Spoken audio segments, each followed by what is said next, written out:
So recently I read this book named The Goal, and here I read The Goal, and I read this concept like uh, theory of constraint and constraint and the bottlenecks. So my first question is regarding that. Every system has at least a single constraint. So how do we eliminate it? First, measure, don't guess. Identify the slowest step. In SpaceX, it was engine testing. We had 5 engines ready, but only one test stand. Bottleneck. We didn't build more engines, we duplicated the stand overnight. Rule 1. Never add capacity before demand. Scale the constraint, not everything. Rule 2. Don't move it, own it. Make it visible. We put a big red clock on the engine stand. Time to next test 00230. Everyone saw it. Psychologically, it burned. We reduced test time from 18 hours to 3. Rule 3. Front load the pain. Do 80% of the work in the bottleneck phase. In Tesla Model 3, battery line was the choke. We put 500 engineers, yes, 500, on one conveyor for 4 months. Sounds stupid? We shipped. The factory didn't catch up for a year. Rule 4. Mental model. Subordinate everything. If editing is your bottleneck in video, don't write faster. Buy a $2 hour editor. If thumbnails, don't design. A/B test 20 with AI in 30 minutes. The constraint isn't skill, it's focus. Real life. Zip2's constraint was printing maps. We didn't hire cartographers. We paid a kid to scan paper maps into PDF. Then OCR'd them. Went from 0 to 100 cities in 12 days. What is OCR? Your system. The constraint model. It's working when you can point to one thing and say, if this speeds up by 10%, everything else flows. Right now, in your life, what is it? If you don't know, that's the bottleneck. Not the camera, not the mic, not AI, you. So find it, measure it, fix it, or it'll keep leaking. All right, that was good. Reverse engineer money. How would you bootstrap a $1 billion company with zero atoms, zero cash, and infinite grit? Start with zero cash. 1.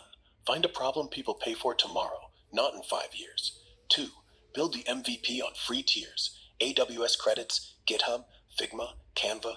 3. Sell before you build. Pre-sell, no refund. 4. Use revenue as oxygen. Reinvest every dollar into the next customer, not the next feature. 5. Barter. Trade equity. Trade time. Trade code. 6. Call 100 people today. Offer the solution for $1,000. Take 10 pre-orders. Boom. 10K in hand. 7. Now you have cash to hire. 8. Now you have runway to iterate. 9. Now you have proof. 10. Now you raise real money at a premium. That's how SpaceX got off the ground. No bank loan to a rocket guy. Elon cashed out PayPal, risked 100 million, lost it all in 3 years, then clawed back with government contracts and customer cash before VCs. Zero cash to billion. Desperation, speed, and selling pain relief. What's the pain you're selling?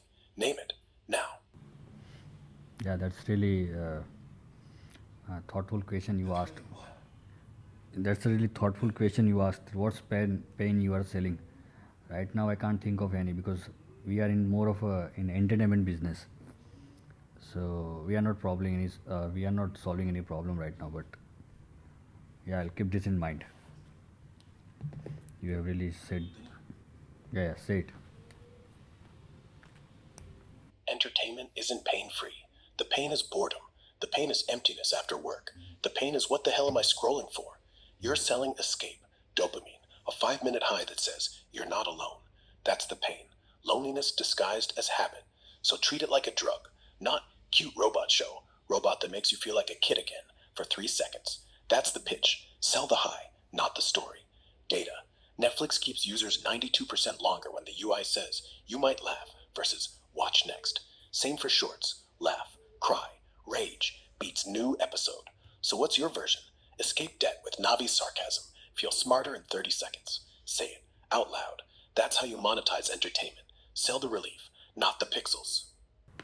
Yeah, I never thought about it like that way. That we are selling the boredom solution of the boredom, yeah, the dopamine.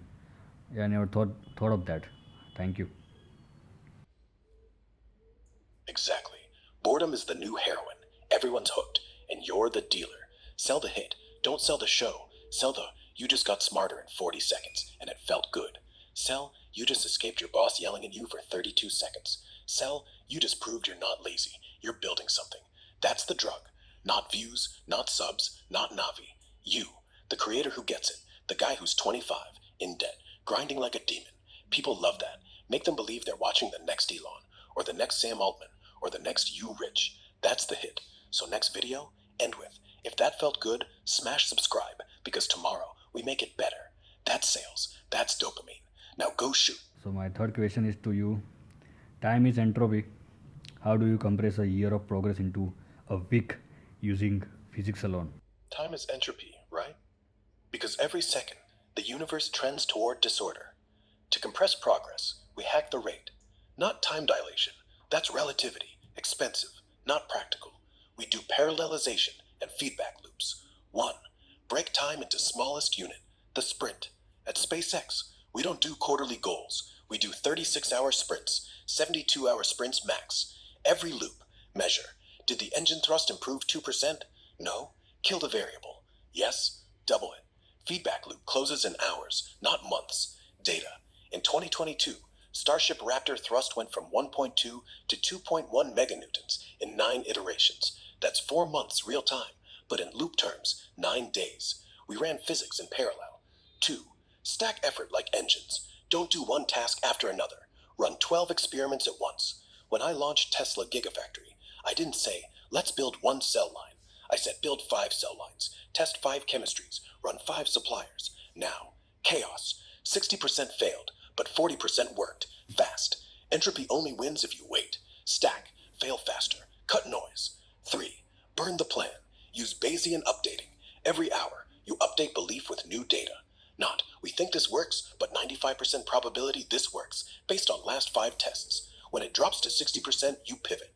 Not emotion, probability. That's how we landed Falcon 9 on a barge in 2015. 40% chance, 5 tries, 6 weeks, not a year. 4. Higher velocity, not talent. Bring in 20 kids from IIT or Stanford, pay them coffee money. Say, break this model in 4 hours. They'll find the crack. I did that with Model Y doors. Kids spotted hinge flex, redesigned it, shipped in 3 days. Physics says, force, mass, delta, acceleration. You accelerate by removing friction, people, code, doubt. Bottom line, a year and a week means 52 times feedback. You don't get more hours, you get more loops. So what's your loop today? What are you testing in the next 6 hours? Thumbnail color, script tone, upload time. Set the timer, run, measure, kill, repeat. Do that, and entropy works for you, not on you. Now, tell me one variable you're testing right now. I'll tell you how to compress it. Okay, so you said about hiring. Uh, how do we hire best people? I mean, Elon Musk and Steve Jobs, all of this have said about these A players. So who are these A players? I mean, how do we hire them? What is the difference between A players and geniuses? How do we define them? A player is not genius. Genius is one trick. Einstein had E equals MC squared. That's it. A player is a machine.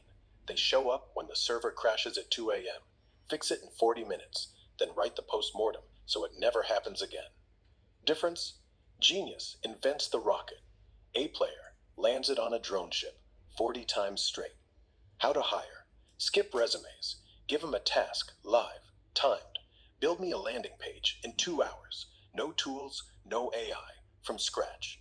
The ones who ship ugly, but working, keep. The ones who say, I need Figma, next. Interview rule. If they talk more than 30% of the time, they're B. A players listen, then crush. I hired Gwen by asking, why would SpaceX fail? She said, politics, funding, bureaucracy. Then she listed fixes. Genius would say, because physics. A player says, how do we beat physics with paperwork? Pay them, give ownership.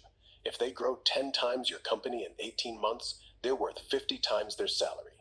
If not, cut them fast. Steve fired people on day 1. I do too.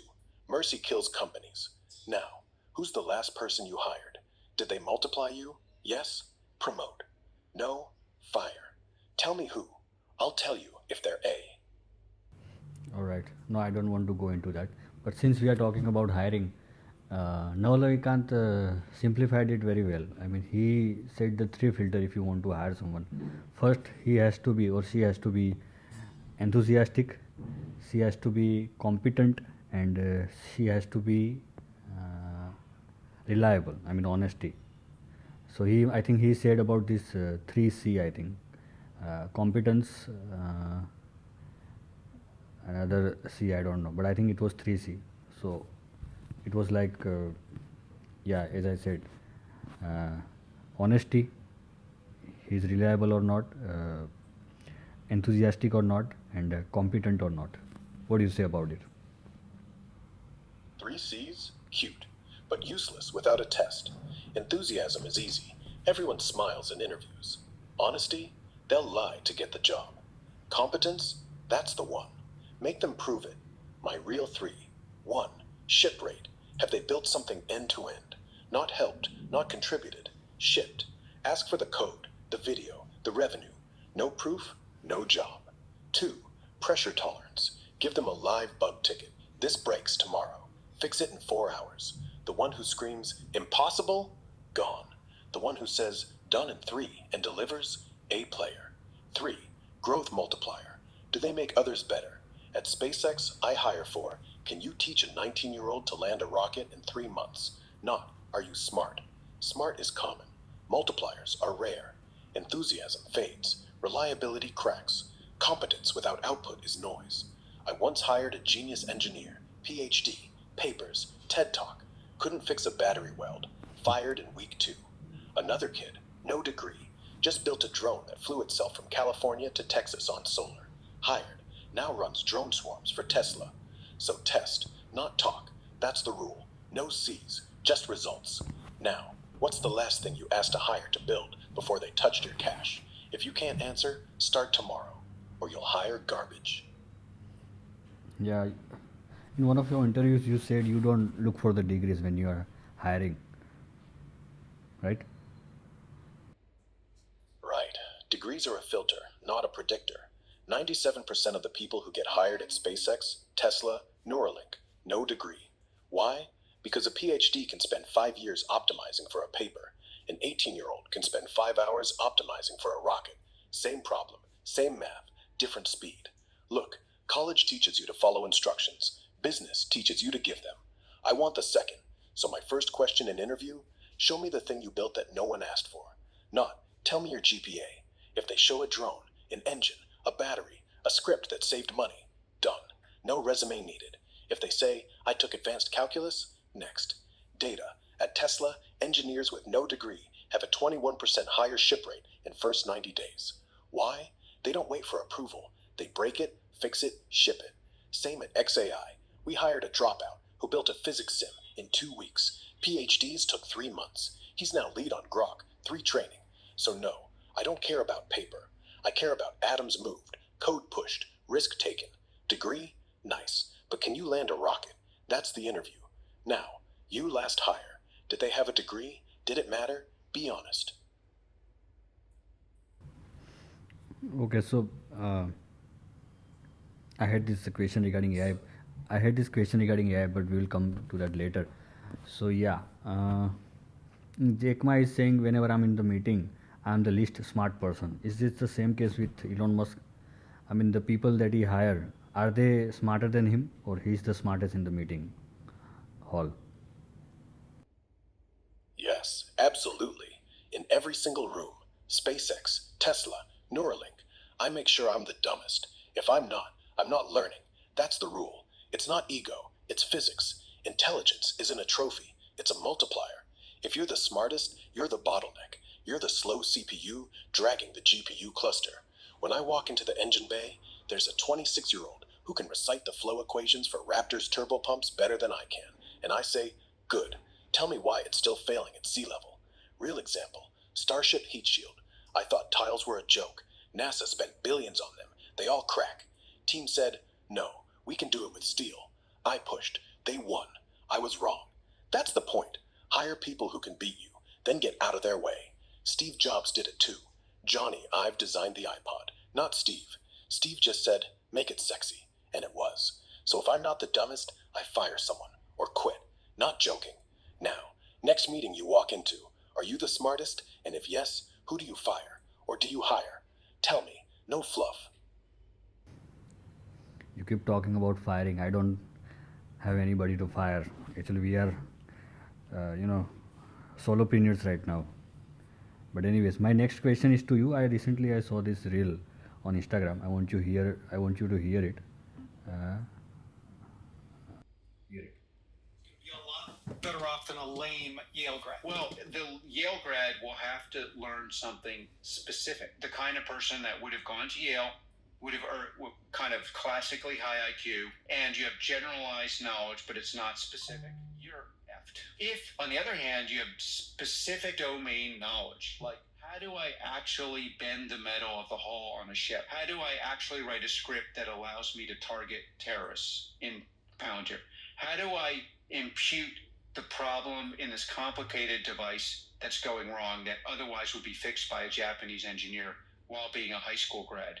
How do I put the cement in a factory with such precision that you can build a factory like it was built in Taiwan in America? Those people are going to make a lot more money simply because you can turn it any way you want. So what he's saying is that the Yale graduates are afraid. I mean, this AI will replace them. What do you think about it? Exactly. Domain knowledge wins. Always. Let me break it. The Yale kid knows macroeconomics, but can't tell you why a $20 welding joint fails at Mach 8. The Japanese engineer, he bends metal for 15 years, learns why 0.2 millimeters. AI can't feel heat, can't smell corrosion, can't debug hardware that smells like burnt plastic. That's atoms, AI's blind spot. Palantir example, spot on. Writing targeting scripts isn't CS 101. It's knowing how radar ghosts look, how a drone's GPS drifts in rain, how a human driver blinks before shooting. That's domain. AI spits code, but the guy who knows why it misses 12% of the time fixes it because he trained in the desert, not a dorm. Mental model. IQ is voltage. Domain is current. Voltage alone fries the circuit. You need both. High IQ generalists are great at interviews, terrible at factories. Specifics, they build Tesla, SpaceX, TSMC. AI replaces the voltage part, general reasoning, not the current, not the hand that turns the wrench. So if you're Yale smart but not metal smart, you're fucked. If you're metal smart and use AI to read papers faster, you're immortal.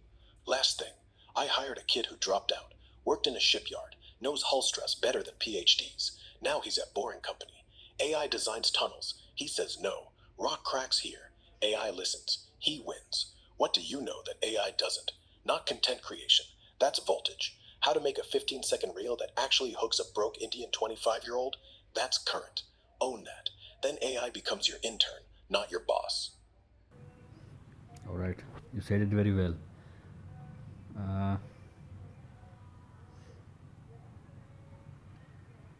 so, so there is this thing, imposter syndrome. I'm sure most of the people have it.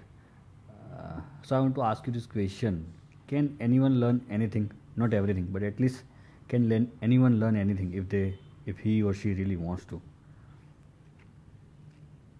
Even like rocket science, you learned rocket science by yourself. You are a self-taught person. You never went to college or university. You learned everything by just devouring, reading books in the library. So you are inspiration for a lot of people. I mean, yeah, tell me about it. Yeah, here's the truth. No romantic bullshit. I wasn't genius. I was stubborn. No college for aerospace. Fine. I went to the library, pulled out Rocket Propulsion Elements by Sutton, read it cover to cover. Then I called experts, Russian rocket guys, Russian $2,000 a pop, asked them dumb questions until they hung up. Then I read it again. Then I built a simulation in Excel. Wrong. Then I built it in Python. Still wrong. Then I bought a pump from a junkyard, cut it open, saw why it leaked, learned. Difference between me and most? I let failure beat data, not shame. Every dumb question was an equation. Every exploded test was physics telling me, try again. You can learn rocket science, no degree, but but you can't learn it while scrolling or while thinking, I'm not smart enough. That's the imposter trap. You are, until you prove otherwise by shipping. Rule, learn in public. Write the blog, post the code, say this is wrong, tell me why. The world fixes you faster than any professor. So yeah, anyone can learn. Just don't learn to hide. Learn to bleed. That's the shortcut. Now, want to learn rocket science or just want to learn fast? I'll give you the 30-day protocol. Pick. Okay, we'll come back to that later. Yes, I want to go into technology very soon, but we will talk about it later, and also, of course, in private. There are some projects that I want to work on. But anyway, let's move to the next question. And this question is my favorite, I think, one of my favorites. So, what's the bottleneck in the human cognition? Hardware, brain, or is it software, habits?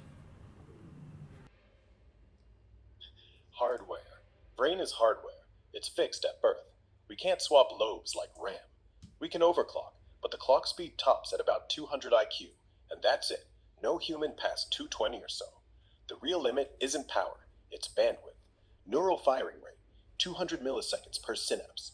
Slower than Wi-Fi, so we can't think in real time on complex systems. That's why rockets take teams, not one guy. But habits? Software. You can patch them. The brain has plasticity. Train it, and new pathways grow. So the bottleneck isn't brain or habits. It's how badly you're running the firmware. Example, I used to read 60 books a year. Physics, finance, whatever. 60 books a year. That's that's almost one week. Then that's almost one book a week, I think. Yeah. No, 60 is 5 a month, 1 a week plus. I read during flights, during meals, during meetings, audiobooks if I'm walking, not sitting down to read. So at what age? I mean, what age? You still reading, or you are talking about 20s or 30s, or you just talking about even right now? Both. 20s, 30s, now at 54. Same pace. Age doesn't slow me down. Distractions do. In 20s, I read while coding Zip2. No internet, so books were the net. In 30s, during Tesla crash, I read during 14-hour factory shifts. Tablet on the conveyor belt. Now, still 50-60, but half are technical papers, half are AI preprints. The engine is habits. Read like it's oxygen, not like it's exercise, not like someday. You put it in the calendar, 7 to 7:30 a.m., 9 p.m. to 10 p.m. Done. Like eating, not optional. And I still fail. If I go to dinner and talk, I lose 2 chapters, but I make it back. You're 25. You can outread me if you start today. Just don't treat books like decoration. Treat them like rocket manuals. Read one this week. Tell me which. I'll rip it apart. No, I do read books. I'm fond of reading books. I started reading books as like Naval Badhiya said it. Read what you love until you start love reading. So I started reading novels and then self-help books. And then I came into mental models and entrepreneurship and all that, science and all that. Yeah, so right now I'm reading more of a technical book. Recently I read a book on AI. This guy from Google wrote this book, 400 pages book, and I literally read that book. That guy's name is, I think, the book was regarding AI models, agentic AI, if you know about it.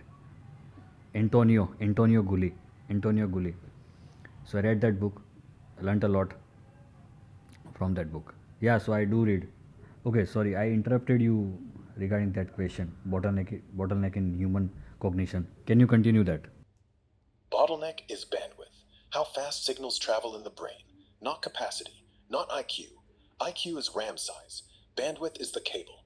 200 milliseconds delay between thoughts versus AI's sub-millisecond. You can't simulate a rocket launch in your head. Too many variables. So you outsource. Paper. Code. Teams. Hardware is fixed. Can't upgrade neurons like SSDs.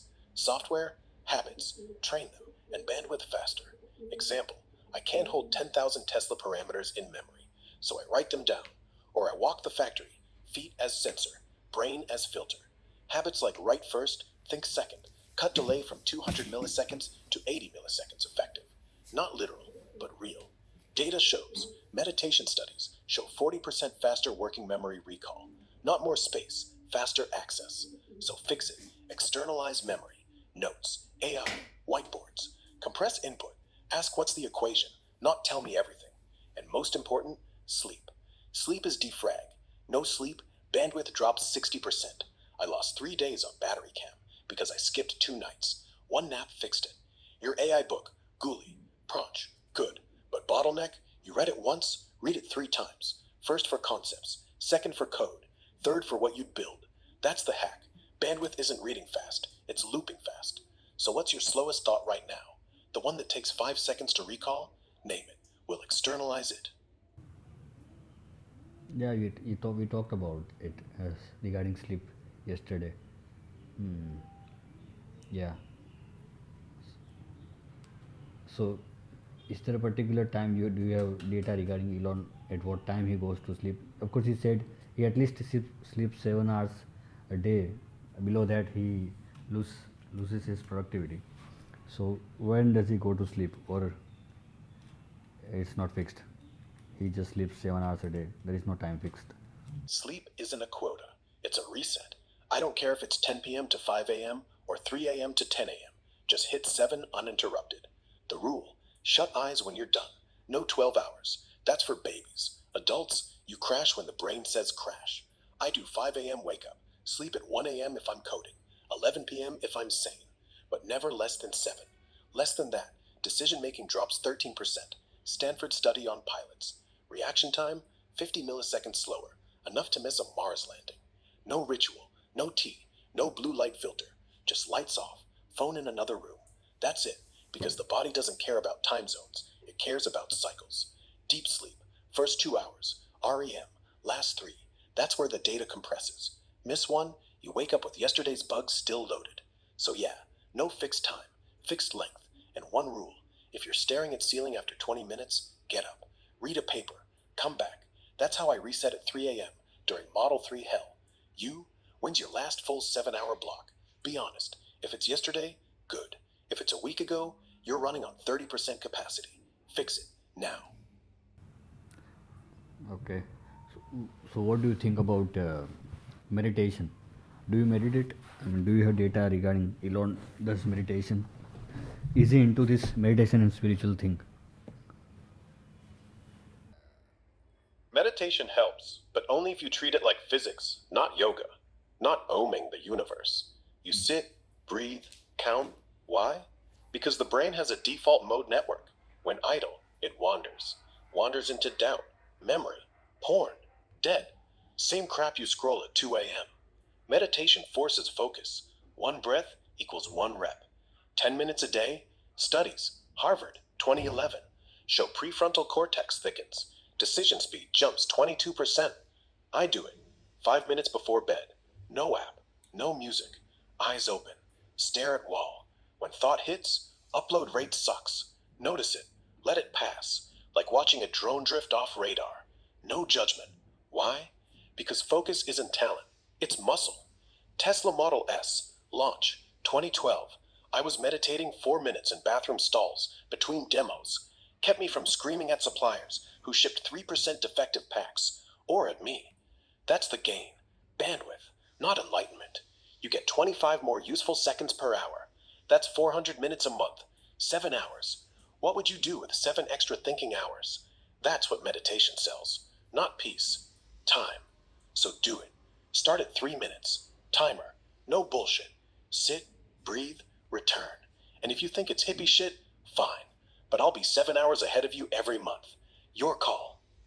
No, I don't think it's a hippie shit. I do meditation by myself. I at least do 1 hour meditation every day. I do Vipassana actually, and it has helped me a lot. I mean, you do gaming. You are into gaming a lot. I used to play game when I was in school, in high school. But right now, the only things that really balance me or really keeps me in tranquility or in equanimity is Vipassana. So yeah, it has helped me a lot. I do meditation, so I don't think it's a hippie shit. Okay, so my next question to you is, yeah, this is really good. What is your mental model for delegation? When to fire, promote, or clone yourself? Mental model. Delegation is not handing off work, it's cloning your brain with safeguards. Rule 1. Every person must multiply velocity 3x, no exceptions. How? I test. Give them 48 hours to solve a real problem. Ship a fix for this engine leak. No budget. Go. If they do, promote. Give them a team. If they ask for permission, fire. They're B player. If they fix it but blame the metal, fire. They're fragile. If they fix it, document it. Teach 2 others. Promote fast. That's how Gwyn went from VP to president in 18 months. Rule 2. Fire in public. Promote in private. Public fire sends shockwaves. Everyone knows the bar. Private promote keeps them humble. No ego bloat. I fired a Tesla VP on the factory floor. Said, "You're slow. We're dying. Out." Next day, the line sped up 12%. No HR meeting. No apology. Rule 3. When do I promote myself? Never. I only delegate up, never sideways. If I'm the bottleneck, like when Neuralink chips were failing, I dive in. Not because I know best, because I own the outcome. Model, think of yourself as a router. Packets in, tasks, packets out, results. If throughput drops, upgrade the card, person, or throw the router away, yourself.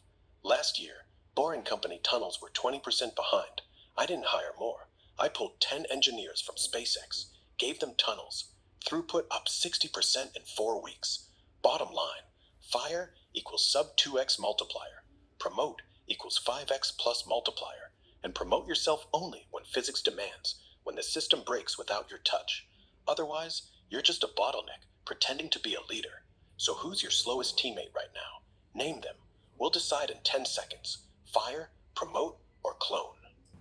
Now you're talking about this concept throughput, bottleneck, and operational cost in inventory.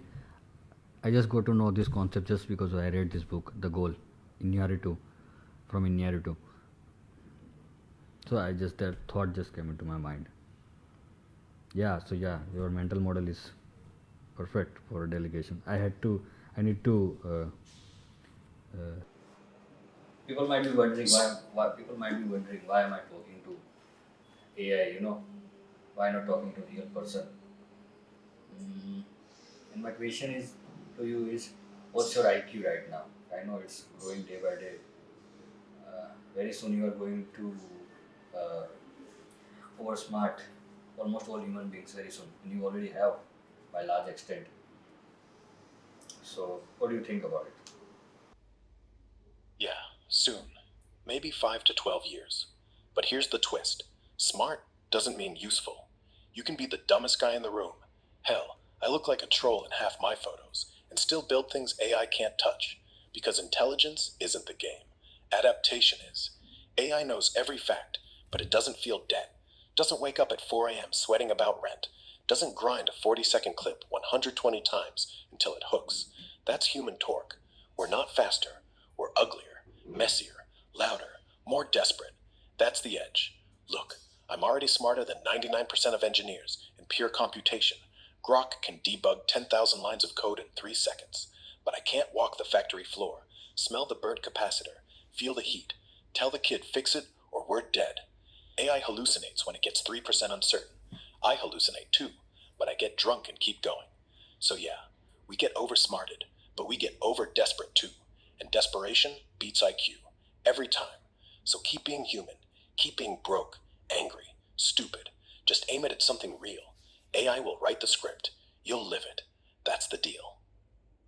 We will continue from tomorrow, our third part. So it was really nice talking to you, our AI Elon Musk friend. And thank you so much for teaching and enlightening us on some of these topics. We'll get back to you tomorrow again. So thank you guys. Thank you for everything. Keep learning, keep watching. Let's create history together. Let's do it. This is our time. This is the time. Let's do it.